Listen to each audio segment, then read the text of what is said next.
Hi ചങ്കുകളെ. അപ്പോൾ നമ്മളെ മണ്ണിൻ്റെ അടുക്കളയായിട്ട് ഈ കാണുന്നത് ഇത് നമ്മളിപ്പോൾ ആ തവിട്ട് പൊടിയായിരുന്നു. അത് നമ്മളെന്താ ചെയ്തിച്ചാൽ പിന്നെ പെയിൻ്റൊക്കെ അടിച്ച് ഉസാറാക്കി എടുത്തിട്ടോ അങ്ങോട്ട് നോക്കി അതിൻ്റെ കാണുമാതിരി ഓലയൊക്കെ ഒന്ന് തട്ടിക്കൂട്ടി തെങ്ങിൻ്റെ ഓലൊക്കെ മുളക് ഇത് നമ്മളെ പെരേന്ന് നേരെ അടുക്കളയ്ക്ക് കയറുന്ന വൈകിട്ടോ ഒരു കാലെടുത്ത് വെച്ചാൽ തന്നെ നമ്മൾ അടുക്കളയ്ക്ക് എത്തും, അത്രേ ഉള്ളൂ. അപ്പോൾ നമ്മളെന്താ വെച്ചാൽ പെരുന്നാളല്ലേ, അപ്പോൾ ഇന്ന് നമുക്ക് ആദ്യമായിട്ട് തുടങ്ങുകയാണ്. അപ്പോൾ പിന്നെ നമ്മൾ കുറേ തീ പിടിപ്പിക്കാൻ നോക്കിയിട്ട് ശവന്, പക്ഷേ തീ കത്താനൊക്കെ നല്ല മലക്കൊക്കെ കാരണം വെച്ചാൽ കുറേ ദിവസം വെള്ളം നിർത്തിയതല്ലേ ഒന്ന് സെറ്റാകാൻ വേണ്ടിയിട്ട്. അങ്ങനെ കുറേ പേപ്പറൊക്കെ ഇട്ട് വലിയ മലക്കാണ് കേട്ടോ. ഇങ്ങനെയാണ് എന്തായാലും കത്തി പിടിച്ചോടി നിങ്ങൾക്ക് കാണിച്ചു തരാം കേട്ടോ. അത് നോക്കിക്കോളൂ.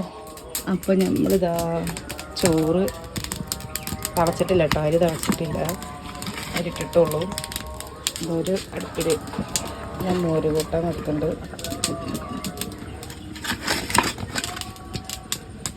മോര് കൂട്ട തിളച്ചുകൊണ്ടിരിക്കുന്നുണ്ട്. തീയൊക്കെ ഉഷാറായിട്ട് കത്തുന്നുണ്ട് കേട്ടോ.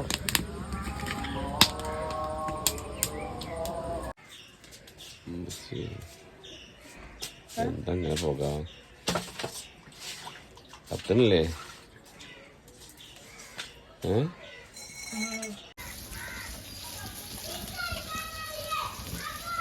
പയർപ്പേരിക്കുള്ള ഉള്ളി തൂമിച്ച് വെച്ചിരിക്കണേ.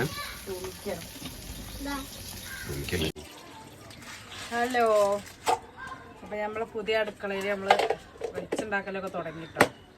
സൗണ്ട് കേൾക്കില്ല, വെച്ചുണ്ടാക്കലൊക്കെ തുടങ്ങി.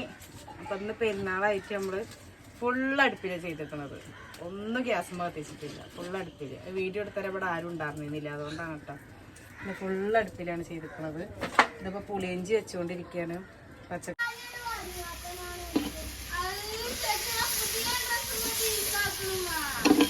എന്താ പരിപാടി? നന്നാക്കിക്കോ, വേറൊരു പണിക്ക് കൂടിയിട്ടില്ല. ഇറച്ചിയെല്ലാം നന്നാക്കിയിട്ടുള്ളൂ. ഇറച്ചി നന്നാക്കാന്ന് കല ചെയ്തോളൂ. കഴിഞ്ഞോ?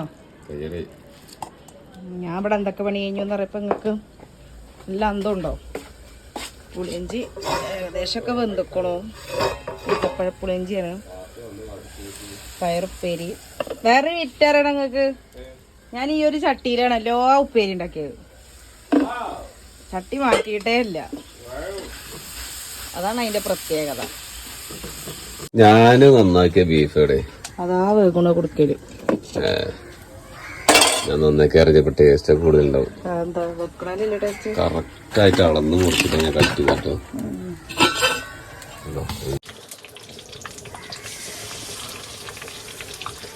ഉണ്ടോ